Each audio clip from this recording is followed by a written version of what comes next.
se você quer ler Para o Inferno, da Leigh Bardugo, sequência de Nona Casa, vai por mim, você precisa assistir esse vídeo antes. Olá, abduzidos! Tudo bem com vocês? Eu sou Gisele, esse aqui é a Abdução Literária e tô aqui na mesa hoje, preparada, porque esse vai ser... Eu ia falar, esse vai ser um episódio, mas acho que não deixa de ser, porque acho que esse vai ser um vídeo um pouco diferente. Vai ser aquele vídeo que eu mesclei um pouco do Abducast para os vídeos do canal a pedidos, né? Porque vocês gostam desse vídeo que é um pouco mais próximo, um pouco mais íntimo, que eu falo um pouco mais livre, assim, sobre as coisas. E hoje nós vamos falar, então, sobre a série adulta da Leigh Bardugo, que tem início em Nona Casa, a série que chama Alex Stern, né? Acho que esse é o nome da série. Que tem início, então, em Nona Casa. Tem uma resenha aqui no canal. Eu vou deixar aqui nos cards. Nesse vídeo, como que vai funcionar? Deixa eu explicar, então. Por que você precisa assistir esse vídeo antes de embarcar em Para o Inferno? Eu precisava desse vídeo. Acho que a minha experiência, assim, no início de Para o Inferno, ela ficou um pouco... Ela foi um pouco prejudicada porque eu não lembrava um pouco das coisas e a autora não facilita e eu não fui atrás também, sabe? Eu fui na marra e acho que isso me prejudicou. Se eu tivesse feito a pesquisa que eu fiz aqui pra fazer esse vídeo antes, sabe? Eu acho que eu teria me envolvido um pouco mais com a história antes, sabe? Eu fui me envolver ali nos 15, 20%, quase, gente, quase abandonei. Que bom, porque esse livro realmente é muito bom, como eu vou falar pra vocês mais pra frente. Mas antes, assim, realmente foi muito difícil entrar na história, justamente porque eu não lembrava e a autora, ela não perde tempo mesmo te explicando, né? Ela vai te colocando assim na história e é tudo muito confuso. E esse é um monte da história, sabe? Ela é cheia de pecinhas soltas, pequenas coisas, e aí você tem que lutar para tentar compreender, sabe, o que tá acontecendo. Aí quando as coisas começam, as peças começam a se juntar ali, você se sente muito satisfeito. Então, essa sensação é muito boa. E, bom, pra quem, assim, tá caindo de paraquedas e não sabe sobre o que é esse livro, esse é um livro de Dark Academia mesmo, sabe? O nível de slow burn dessa história é muito alto. Eu sou fã de slow burn, mas nesse... Olha, gente, vou falar pra vocês. Não é fácil, mas enfim, vamos começar pelo começo. Vamos voltar. Como que esse vídeo vai funcionar? Eu vou fazer, então, o resumo de Nona Casa. O começo, né, ele é mais uma premissa, mais uma contextualização da história. Depois, quando me aprofundar um pouquinho mais, assim, pro final, né, que eu vou resumir mais dos acontecimentos. Ou seja, não tem como, né, não ter spoiler, porque eu vou falar sobre tudo. Quem quiser embarcar em Para o Inferno, vem aqui, se atualiza, lembra de tudo que aconteceu. E depois vai lá, né, em Para o Inferno. E aí eu vou deixar as minhas considerações desse segundo livro aqui, mas aí sem spoiler, né, para quem quiser, então, saber antes de o que esperar, né, o que eu achei, talvez, e tentar medir as suas expectativas, né, com o que eu achei, aí acho que é interessante. Acho que eu vou fazer um adendo no começo do vídeo, fazer um recorte, jogar essa parte lá no começo do vídeo, e falar que esse é um livro muito pesado. Esse é um livro, assim, com diversos conteúdos sensíveis que pode despertar gatilho, então, antes de você começar, assim, a pensar, começar esse livro, vale a pena você dar uma pesquisadinha, eu acho, porque realmente tem conteúdos bem pesadinhos. Então, sem mais delongas, porque eu acho que o vídeo vai ficar meio longo, bora começar, então, com o resumo de Nona Casa. A gente começa, então, conhecendo a Galax Stern, sim, Galax. A gente descobre que a mãe dela, ela é hippie, né? Ela acredita no cosmos, essas coisas e tal. Só que ela gosta de ser chamada de Alex, que é um pouco mais comum. A gente vai ver que tudo o que sai fora do comum, assim, da vida da Alex, ela não gosta. Ela gosta de voltar, assim, pro comum. Ela não gosta, assim, de ser uma pessoa de destaque. Ela gosta de ter uma vida simples, sem muitos escândalos. Ela gostaria de ser assim, né? Mas não é assim que acontece, infelizmente. E aí a gente conhece a Alex, né, Stern, na verdade, quando ela tá no hospital e ela recebe uma oferta para estudar em Yale e fazer parte de uma seita secreta então chamada Letty. Mas aí a gente volta um pouquinho e a gente descobre que a Alex, ela tá nesse hospital porque ela participou ali, né, ela fez parte de uma tragédia onde muitas pessoas morreram, o ex-namorado dela, inclusive, e também a ex-melhor amiga, todo mundo morreu, menos a Alex. E essa oferta não é qualquer sociedade secreta, né? Na verdade, a Alex, ela consegue ver os cinzentos, né? Ela consegue ver fantasmas. E essa seita que tá fazendo essa proposta para ela é da Alete, que é chamada de Nona Casa também, né? E essa seita, ela meio que é a seita juíza, sabe? Que fica em cima e que controla as demais casas, então, né? As demais sociedades secretas ali de Yale. E esse dom da Alex, então, eles têm interesse nesse dom, porque, na verdade, para as pessoas enxergarem os cinzentos, elas precisam tomar um certo elixir ali, uma magia, precisa de toda uma indução. E para ela é super natural, ela vê assim, né, naturalmente. E aí quem faz essa oferta para ela é o Sandow, que é meio que o líder ali, né, da Casa Letty, meio que o reitor ali da Casa Letty. E aí ele fala, você vai para Yale e aí você pode estudar lá, você vai ganhar uma bolsa, você vai ter um salário e aí em troca você trabalha então para essa casa, né, que é a Casa Letty. E aí você vai ajudar a monitorar essas demais casas, a participar dos rituais. Então, para quem passou por tantos traumas que a gente vai conhecer no decorrer da história, os traumas da Alex, e quem acabou, assim, de passar por uma situação completamente traumática, onde a vida dela, assim, se transformou, né? Todo mundo ali que ela conhecia, a vida que ela conhecia, acabou, porque todo mundo morreu. É como se ela estivesse nascendo de novo, sabe? É assim, como se alguém estivesse chegando e falando, toma uma nova vida pra você. Então, ela não pensou duas vezes, assim. Então, ela aceitou essa oferta. E aí ela foi pra Yale, então, começar a estudar. E quando ela chegou lá, ela realmente se viu como uma nova pessoa, sabe? Ela meio que deixou tudo pra trás, todos os traumas, tudo que ela viveu, e começou uma nova vida, sabe? Como se fosse uma pessoa capaz de tentar se preocupar com as provas, com os trabalhos. E conforme ela tá estudando, ela tá se perguntando, quem é você, sabe? Até quando você vai continuar fingindo? Então, e aí a gente se pergunta, quem é você, Alex, sabe? Quando que você vai se mostrar, né? Quem é você de verdade? Porque a gente fica curioso, né? Pra saber quem é essa personagem. Quando ela chega lá, a gente tem 8 casas, mas assim, eu só vou lembrar de 4 casas principais e deixa eu ver se tem aqui. Ah, tem aqui, gente! Ó, as casas do véu. Casas principais. Então, a gente tem a crânio e ossos. Ó, ensinamentos.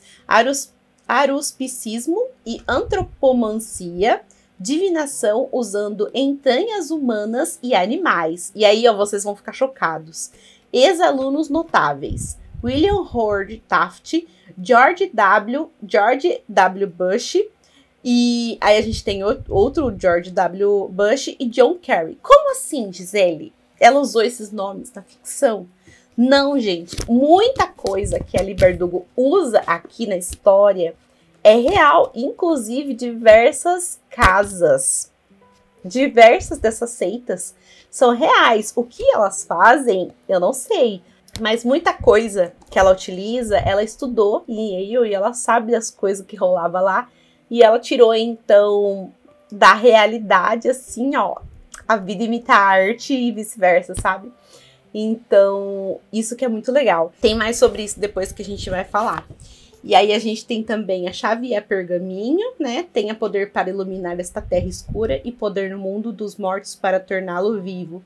Ensinamentos: magia de portal, projeção astral e etérea. Ex-alunos notáveis, não conheço nenhum. Livro e serpente. Aí a gente tem aqui, tudo muda, nada aparece.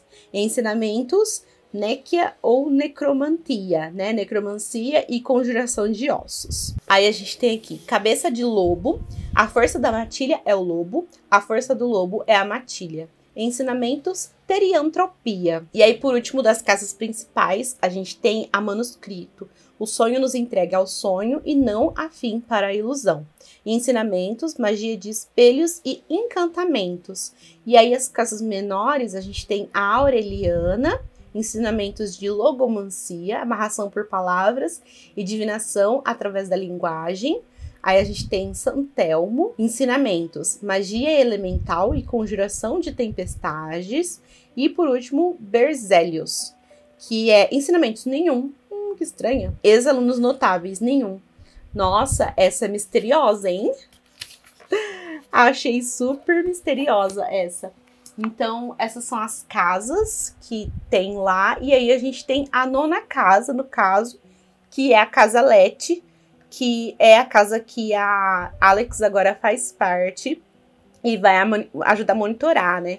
Porque, assim, nessas casas a gente tem muita briga por poder, envolve muito dinheiro, e às vezes pode ter muita coisa errada, né? Por isso que eles ficam em cima, assim, pra monitorar, pra não ter muito abuso do poder, sabe? E aí, quando ela chega lá, né, lógico que ela precisa primeiro aprender, porque ela não sabe nada, né? Porque tem os rituais, assim, eles ficam bem, assim, nos controles dos rituais mesmo, né? Então, por exemplo, eles precisam manter os cinzentos longe, eles precisam lidar com algumas adversidades que acontecer ali nos rituais, se acontecer alguma coisa ali fora. Eles precisam, é meio que a polícia ali das casas, né?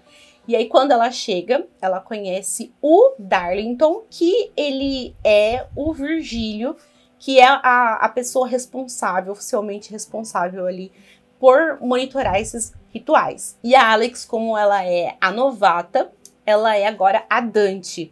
No caso, o Darlington, ele tá no 3º ano, se eu não me engano. E quando ele se formar, então, ele passa o bastão pra Alex. E aí ela se torna a nova Virgílio. E aí, quando vier outra pessoa, se torna o novo Dante, e assim por diante, né? Então, ele ali sendo o oficial, o responsável, e ela meio que auxiliar dele. Então, aqui a gente tem uma divisão na história, né? E essa divisão me irrita tanto.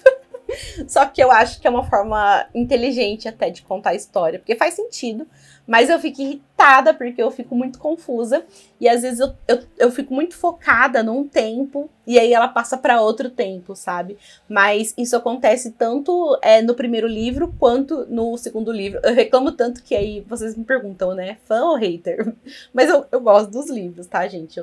Senão eu não estaria até produzindo conteúdo para eles, porque eu gosto pra caramba desse universo. Mas a gente, por exemplo, tem a história de quando a Alex chega lá e começa a se ajustar, a treinar com o Darlington. No passado, se eu não me engano, é outono, não tenho certeza. Mas ela começa, então, a se ajustar ali, a treinar com o Darlington, isso no passado. E a gente tem a história, então, do presente, que é inverno, uma outra realidade. Enquanto que no passado a gente tem a Alex se ajustando à nova vida, conhecendo suas novas colegas de quarto, ali agora virando uma aluna e tendo novas preocupações, vivendo uma nova vida.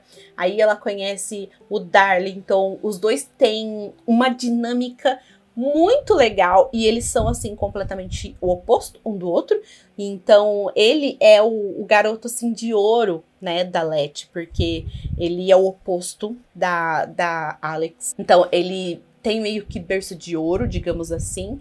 Ele sempre estudou e ele é um cara inteligente. Então ele é um cara muito bonito, ele é um cara que tem futuro, sabe? Então, ele é completamente, assim, o oposto, assim, da Alex, assim. Eles estão em dois polos, mas é muito interessante como os dois se complementam, assim, e a dinâmica entre eles é muito boa.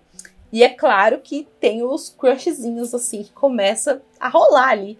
E é muito louco porque eles são muito diferentes, sabe? E você fala, nossa, esse casal, assim, é muito improvável. Mas começa a acontecer uma coisinha aqui, uma coisinha ali.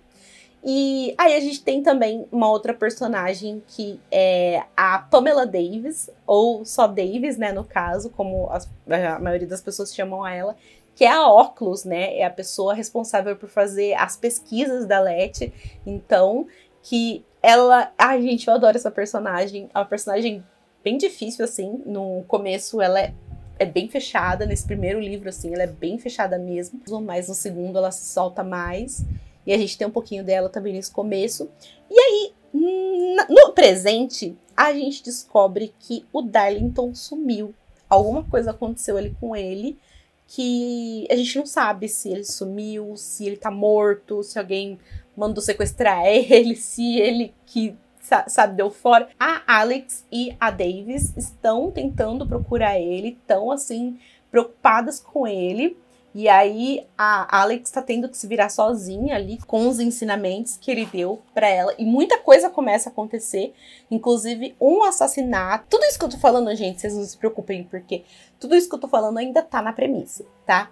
E, inclusive, assim, um assassinato começa a acontecer ali e a Alex, ela percebe que sozinha ela não tem muita moral com o Turner, né, que é o detetive ali da polícia, que trabalha também com a Letty, e ela sente muita falta, então, da postura do Darlington, então, porque o Darlington é essa pessoa que resolve problemas, e ele é um líder, né, e ela sente falta. Mas, ao modo dela, ela começa a investigar as coisas e começa a tentar, então, resolver os problemas ela mesma. Porque se tem uma coisa que a Alex sabe fazer, é resistir, é sobreviver. E é isso que ela vai fazer aqui nessa história. E agora a gente começa a adentrar, então, um pouco mais nessa parte com spoiler. Se você já leu, então, no Na Casa e tá aqui pra relembrar a história, bora continuar, então. A Alex descobre, então, que essa vítima, né, que o Turner ligou pra ela e falou pra ela sobre esse homicídio que aconteceu, se chama Tara, né? E que ela não tem, assim, nada a ver com nenhuma das sociedades. E que o principal suspeito é o namorado dela, o Lance. Mesmo assim, a Alex fica ali com a pulga atrás da orelha, ela fica desconfiada com algumas coisas e ela decide continuar a investigação. Até que ela leva pro reitor ali da Letty, né, pro líder da Letty, pro Sandow, e fala, olha, tá acontecendo isso aconteceu, um homicídio meio estranho. E ele fala, não, deixa esse homicídio quieto, não se envolve, ele também não dá muita moral pra ela. E ela fica meio inconformada, sabe? Porque ninguém quer escutar ela. Só que alguém escuta. Ela vai e pede, ela fala, né, sobre... E pede ajuda pra Davis, que finalmente escuta e decide ajudar, né? Dá um empurrãozinho. E aí a gente descobre essa história, gente. Eu lembro que ela deu tanta volta, que ela me deixou assim super confusa. Mas, na verdade, a gente descobre que a Tara e o Lance, na verdade, eles eram traficantes.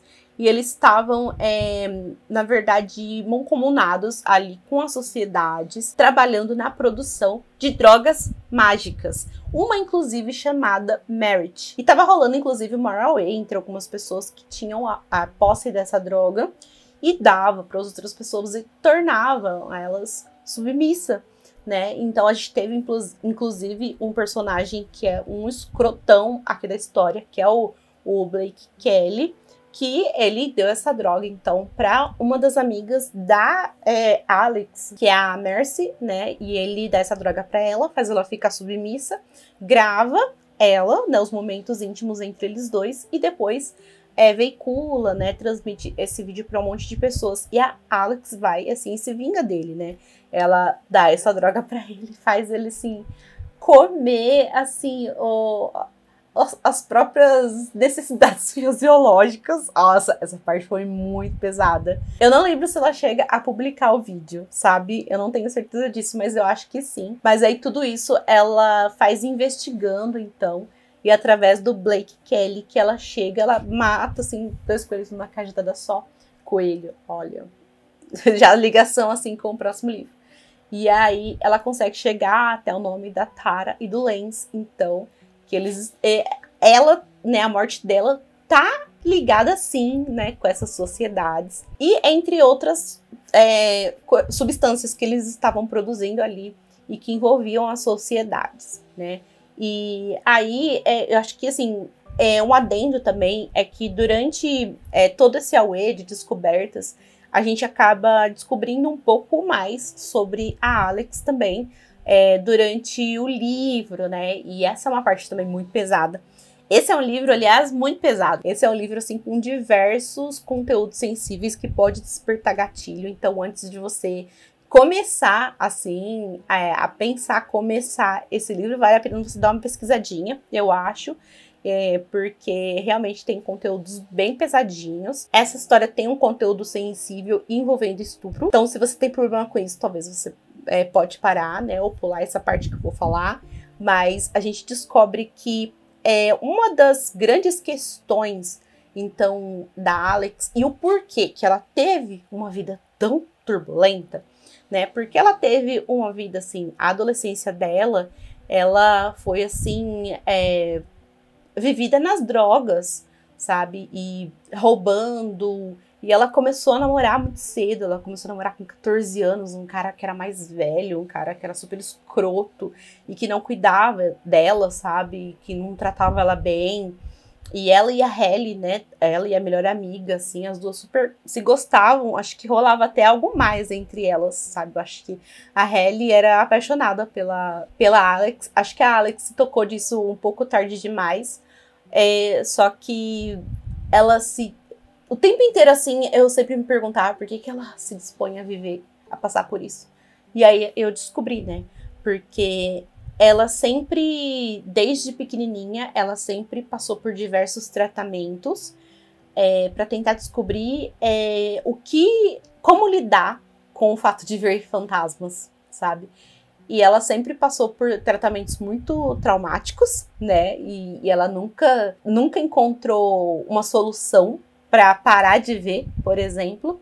E o que mudou a vida dela foi uma vez que ela estava, então, numa excursão, uma escola, então, brincando com a escola, e ela foi no banheiro e ela foi estuprada por um fantasma.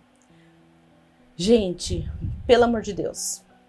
Eu lembro, assim, que eu li essa parte inconformada, sabe? Como que isso é possível? E eu fiquei muito chocada com isso, sabe? E aí depois a gente descobre mais pra frente na história que realmente ela tem acesso aos fantasmas, os fantasmas têm um acesso a ela, né? É algo mais físico, porque até então você pensava que era algo meio incorpóreo, assim, né? Que tipo, você passa a mão e eles não existem. Mas ela descobre não, que pode ser tangível também, né? Então, e ela era assim uma criança. Então, isso mexeu com ela, traumatizou ela. E quando ela bebe, quando ela se droga, isso afasta os fantasmas, sabe? Ela fica entorpecida e ela não sente eles.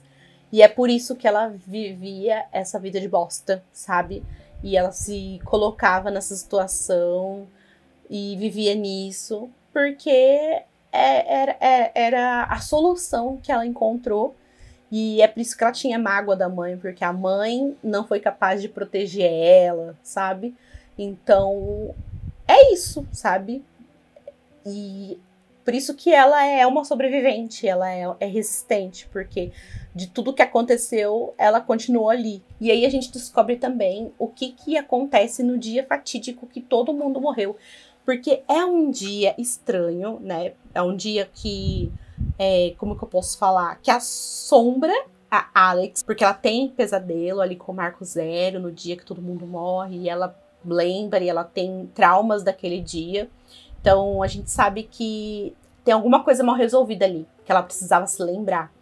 E aí o que a gente fica sabendo, né? A Alex, ela não só vê, então, esses fantasmas, mas ela consegue interagir com eles, ela consegue, então, sentir eles, ela consegue, por exemplo, se ela sente eles assim, se ela meio que pega eles, ela consegue sentir toda a vida deles. Ela consegue incorporar eles assim, e vice-versa. Ela consegue incorporar eles e eles conseguem incorporar ela. E assim, por exemplo, o que safou ela do dia que todo mundo morreu é porque, assim, alguém atacou e alguém matou todas as pessoas. E essa pessoa era, por exemplo, uma pessoa que era canhota. Alguma coisa assim. Só que a Alex, ela era destra, né? E aí, no caso, o que que acontece? Nesse dia que aconteceu tudo, a Hailey, ela morre, né? Porque os caras ali maltratam ela, fazem um monte de coisa com ela. E ela morre de overdose. E aí, quando a Alex percebe que a Hailey morre, ela fica assim muito mal, muito mal. Ela chora. Só que aí a Hailey já tá ali presente, só que de outra forma. Ela já é uma cinzenta. E aí ela tá assim com tanto ódio que ela incorpora o corpo da Alex. E aí ela mata todo mundo, sabe? E aí foi isso que aconteceu. Então, meio que a Alex e a Hailey, as duas acabaram com todo mundo, matou todo mundo. Só que com a força da Hailey, né? E a Hailey é a pessoa que é canhota, né? A Alex é toda cagada. É uma personagem de passado todo ferrado, que tem, assim, atitudes muito duvidosas, que a gente passa todos os panos pra ela, sabe? Porque a gente pensa, teve passado difícil, sabe? Teve passado difícil. Mas é uma personagem muito difícil, assim. É uma personagem muito cinza, mas não é por menos também, né? Como não ser, né? Com a vida, assim, com a vida tão difícil que ela já teve, né? Então, é complicado. E aí, sobre esse papo de incorporar e tal, a Alex acaba incorporando o espírito de um noivo, que ela vê ali, é um cinzento, e ela faz um pacto com ele, né? Ele vai investigar ali sobre a morte da Tara pra ela, e ela vai investigar pra ele sobre a morte da noiva dele, a Daisy. A noiva dele morreu ali lá no século XIX, sabe? Há muito tempo. Só que aí, né, a Alex encontra algumas anotações do Darlington e descobre que, por um acaso, ele também estava investigando a morte da Daisy, né, a noiva do noivo. Tipo, o que a noiva tem a ver com toda essa história? E que também, por acaso, né, a morte dessa noiva data, então, da fundação do túmulo da primeira sociedade secreta. E aí, quando Alex junta tudo, né, tanto as informações do noivo, as informações do Darlington também, as pesquisas que ela fez, ela descobre que quando a Daisy morreu e também a morte da Tara, foram mortes que foram feitas, então, para criar um novo nexo que vai alimentar as sociedades secretas, né? Então, se a Daisy ela foi feita ali para criar uma sociedade secreta, eles estavam tentando criar mais uma, só que por algum motivo não deu certo, né? Então, o que a Alex faz? Ela vai correndo e mostra tudo pro Sandor. E aí a gente parte, então, pra reta final da história, né? E aí a gente tem essa parte, assim, essa reta final, assim, do livro. Eu não curto muito. Porque eu acho que a gente tem uma quebra um pouquinho, assim, sabe? De ritmo. A gente tem um final muito, assim, de vilões, hahaha, sabe? Admitindo o que fez na história. E eu não gosto, assim, desse final. A gente tem 2 vilões aí nessa história. E eu não gosto da forma como acontece. Então, primeiro, o Sandor, ele finalmente admite que é ele que matou a Tara, é ele que tá por trás ali, né? E realmente tá certo, eles queriam, então, criar um novo nexo, né? Eles queriam criar uma nova casa, mas por algum motivo não deu certo. Então, ele tá, assim, ele fez... Qual foi a motivação do Sandor, na verdade? Dinheiro. Ele tava precisando muito de dinheiro, ele tá passando, assim, por uma situação difícil, financeira. Então, ele foi tentar criar essa nova casa e acabou não dando certo, então. E aí, nesse momento de confissão, vamos aproveitar, então, tá todo mundo ali confessando.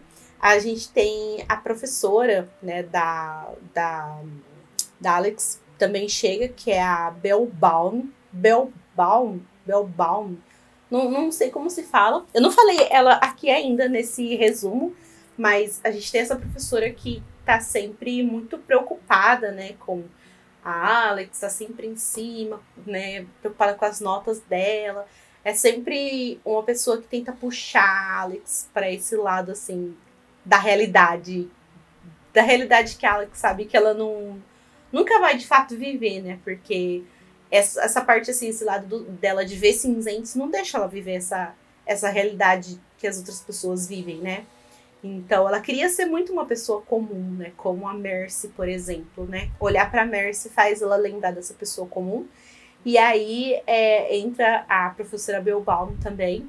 E ela admite que, na verdade, ela é a alma da Daisy. E eu fiquei, what? O quê? Como assim? O que tá acontecendo? Que, na verdade, ela tá residindo no corpo de outra mulher possuída, né? O que aconteceu aí, né? Na verdade, né, a professora Bellbaum, ela é uma caminhante da roda, assim como a Alex, né? A Alex, ela consegue possuir cinzentos, né? Só que a Bellbaum, ela consegue, então, com pessoas vivas. Pelo que eu entendi, acho que é isso. Não sei se a Alex tem o poder também de possuir pessoas vivas. Isso daí é uma coisa que talvez pode vir aí, né? Não sei. Mas elas têm um poder muito parecido.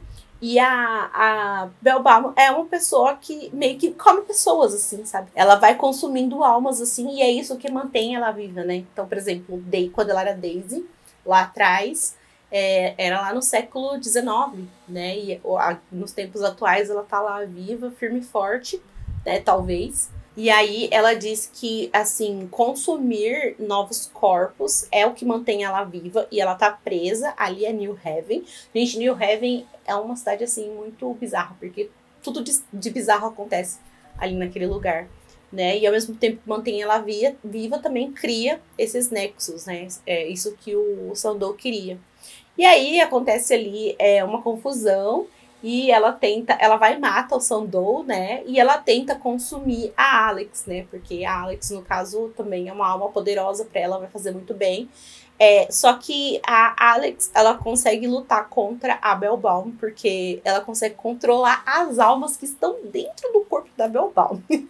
Eu achei isso muito louco, sabe? Foi muito, muito louco mesmo. E aí a Bellbaum acaba morrendo, então, né? Nessa luta, ela acaba perdendo e a Alex ganha. Eu não sou muito fã desse final, eu acho que é um final muito, muito. E é um final muito vilões. Vou dizer tudo o que eu fiz, sabe? Vou entregar tudo pra você e vou falar das minhas motivações. E acho que a minha principal ressalva desse livro é com relação a esse final. E o que a gente descobre também, né? A gente descobre que, na verdade, né, o Darlington, ele sumiu porque ele estava no caminho certo de descobrir tudo isso também. Só que aí o Sandow deu um jeitinho ali de abrir um portal e jogar ele direto pro inferno. Tipo, aí vai embora daqui, sabe? Tchau. E a Alex e a Davis, elas conseguem descobrir isso, né? Porque quando elas fazem um portal ali, um ritual, na verdade, para invocar eles, acaba vindo, na verdade, uma besta, né? Acho que, se eu não me engano, é um cão do inferno. Acaba vindo no lugar do Darlington. Então elas descobrem se veio um cão do inferno no lugar dele, né? Então talvez ele está lá e ele está vivo, né? E aí um novo plano começa a se formar aí, né? Bom, se ele tá lá e se ele tá vivo, a gente precisa buscar ele. Por isso que a gente tem então a sequência que é Para o Inferno. Eu acho que esse é um resumo bom de Nona Casa, que vai fazer, assim, você refrescar um pouquinho a sua memória, são os principais acontecimentos. Só uma coisa que vale a pena falar também, que eu não lembrava, é que o Trip, o personagem que aparece em Para o Inferno, tem uma aparição aqui em Nona Casa, né? Tem uma hora que eles vão pesquisar, eu não lembro qual que é, agora eu já não lembro mais qual que é a casa dele, mas eles vão fazer uma pesquisa sobre essas coisas sobre tráfico, e aí eles chegam a falar com o Trip e depois é um personagem, né, quase que recorrente de Para o Inferno, então eu achei interessante, sabe, dessa pesquisa. Então eu acho que é isso, acho que é legal então vocês pesquisarem, fazerem refrescarem um pouquinho a memória para partirem para o Inferno, porque vai ajudar um pouquinho nessa confusão, porque eu acho que se eu tivesse feito isso, ia ter me ajudado, né? E aí, como eu falei para vocês, eu demorei um pouquinho para embarcar, né, de vez nesse livro e para conseguir me envolver com ele. Acho que foi ali nos 15, 20%. Eu realmente falei, gente, esse não vai ser o momento. Eu vou ter que deixar esse livro de lado. Quando eu tiver um pouco mais na vibe, eu volto. Porque eu não conseguia me conectar, não conseguia entender. A gente também tem a mesma coisa de passado e presente. E a gente tem a Alex se envolvendo em um monte de confusão. Tem um outro traficante da antiga vida dela. É uma vida dela. A antiga vida dela é uma vida muito obscura, né? Então, nossa, quando veio à tona de novo, eu falei, não, por favor, não. E não tem como ela se livrar do passado 100%. Então, tem esse traficante que fica atrás dela. E ela tem que prestar alguns serviços pra ele. E aí tem essa questão do ritual, porque assim, a Letty, ela não quer problema.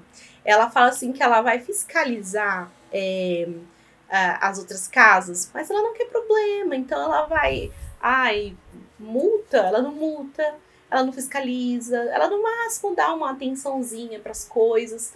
O que é sério de verdade, ela não faz. Agora, um membro da sua própria casa tá no inferno, sabe? Porque um cara pau no cu ali, que era o líder da casa, que fez um monte de cagada, fez coisa errada, ali enviou ele pra lá. E era, assim, o garoto de ouro da sua casa. O que vocês vão fazer? Nada. Ah, não, melhor deixar fazer nada. Não vou mexer nisso, não. Melhor, não. É assim.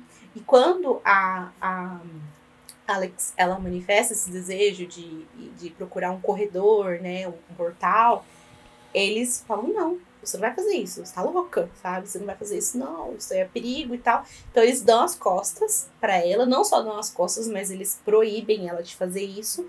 Então é ela por ela e a Davis junto, porque a Davis é assim, Deus no céu e Darlington na terra, né? Porque nesse livro, ela se abre mais com a Alex, coisa que antes ela só se abria com o Darlington. Então é muito legal ver a amizade dela e da Alex se estreitar nesse livro, né? Então é só elas duas fazendo as coisas muito, sim, na surdina, por debaixo dos panos, tendo que correr atrás dos rituais, assim, é coisa muito absurda pra fazer, né? Pra correr atrás. A Alex se metendo em confusão. Só que até eu entender e captar tudo isso, assim, demorou um pouquinho pra eu me envolver com a história. Então a gente tem a presença do Turner de novo aqui. E, então é muito legal ele envolvendo a Alex também, né? Gente, sério, a Alex, ela trabalha muito esse livro. E eu fico, meu Deus, essa garota não vai dar conta, porque realmente, assim, é muita coisa pra ela fazer, muita coisa pra ela se preocupar. E ainda tem as aulas, sabe? Tipo, quando eu lembro, assim, ó, quando eu tenho alguns vislumbres dela estudando ou fazendo alguma coisa ou outra, eu fico, o quê? Sabe, assim, a gente estuda, como você dá conta? Mas, enfim, apesar de eu ter me irritado um pouco no começo, como eu falei pra vocês, eu admito que eu gosto muito mais de Para o Inferno do que de Nona Casa. Eu acho que é um livro muito melhor estruturado. Eu acho que o enredo funciona melhor nesse livro, sabe? Acho que as coisas são até mais interessantes, assim, os assassinatos, porque a gente tem algumas charadas, sabe? Acompanhando esses assassinatos. A gente também, em determinado momento, a gente tem um grupo de personagens ali que interagem e que se ajudam, que também é muito legal. E eu acho que talvez eu senti falta nisso, sabe, no primeiro livro, que eu senti a Alex muito sozinha. E aqui a gente tem isso, e eu achei a dinâmica entre os personagens muito legal. E eu quero muito que isso se repita nos próximos livros. E por falar assim, dinâmica, a dinâmica entre Alex e Turner funciona muito bem, assim, melhor do que nunca. Eu acho que começa muito bem ali na casa, e aqui também tá muito bem, sabe? Ele é todo taciturno e ela toda debochada, e eles trabalham muito bem juntos. Eu já falei um pouquinho pra vocês, mas Alex e Davis também é muito legal ver a amizade delas se estreitar, porque elas também são muito diferentes. A Davis é muito fechada, muito fechada. Eu me identifico muito, assim, em diversos momentos, sabe, com a Davis, então eu sei como que é difícil, assim, me abrir e mostrar um pouquinho de mim. E é muito legal ver o companheirismo entre elas duas, sabe, ver elas se ajudando e Eu gostei muito. E é muito bonito como a Alex olha assim pra ela, né? E eu gostei muito do olhar da Alex pra ela. A relação da Alex com o Darlington é demais. Eu amo esses dois, sabe? Eu fiquei muito brava com a Bardugo, porque, poxa, precisava ser só migalhas. Precisava, sabe? É tão legal, é tão gostoso, sabe? Ver os dois interagir juntos. E ver assim, as interações, as farpinhas, sabe? E as provocações entre eles. Eu fiquei triste, porque eu acho que a gente penou muito. Esse foi um livro que a gente penou muito e que a gente merecia mais, tá? Então, eu não vou falar muito bem dessa relação, apesar de eu amar esses dois juntos. Amar essa dinâmica desse trio, na verdade, da Davis, do Darlington e da Alex. Mas eu queria mais. Só isso que eu vou falar. Mas esse é um livro, então, de Dark Academia que é delicioso. Tem, assim, vários segredos e tem mistérios. E é muito bom você poder acompanhar coisas que realmente existem, sabe? Então, um dos cenários desse livro, eu não vou lembrar o local, mas eu vou... Se eu lembrar, eu coloco alguma foto aqui. É uma biblioteca que tem lá em Yale, que é uma biblioteca que é no formato de uma igreja antiga, né? E tudo o que tem lá de misterioso que ela usou para construir os rituais realmente existem, né? Então eu acho muito legal, assim, quando você pega elementos da realidade e entrelaça assim, com a ficção, fica tudo tão mais crível. E ela até descreve isso, né? Então, assim, como eu já fiz isso no primeiro livro, dessa vez eu fui pesquisando muitas coisas, eu fui vendo imagem, mas ela até fala isso no final, nos agradecimentos, né? Então, eu acho isso muito massa. E, como eu falei pra vocês, eu acho que esse é um livro que é mais estruturado, é mais envolvente que o primeiro. O final, ele é infinitamente melhor, sabe? Ele é muito melhor do que o primeiro. Eu pensei que esse fosse um livro fechado, sabe? Que fosse tipo uma duologia fechada, na verdade, mas acho que foi fanfic, foi viagem minha. Na verdade, é uma série, né? Eu não sei se vai fechar no terceiro livro, eu não sei como é que vai ser. Mas esse tem um finalzinho até que aberto, tão aberto quanto o final do primeiro, eu achei, sabe? Então eu acho que ela já deve estar aí programando o próximo livro para vir em breve. E eu, como sou bem trouxa da Bardugo, estou aqui, claro, para me dispor a embarcar nessa confusão de presente passado e migalhas, sabe, de Alex Darlington, porque eu gosto muito dessa história, eu gosto muito desse universo, eu acho que eu passo nervoso com algumas coisas, mas eu acho que depois, vendo o resultado, acaba valendo a pena, sabe? É realmente uma história, assim, que eu tenho altos e baixos com ela, sabe? É uma história, assim, que eu dou 4 estrelas, eu tenho altos e baixos com ela, mas eu acho que ela vale a pena. Porque eu acho que no final, assim, quando eu fecho o livro, eu falo, puxa, foi um livro da hora, sabe? Eu acho que vale a pena. Então, estou aqui fazendo esse vídeo pra vocês, pra gente conversar, pra gente bater papo.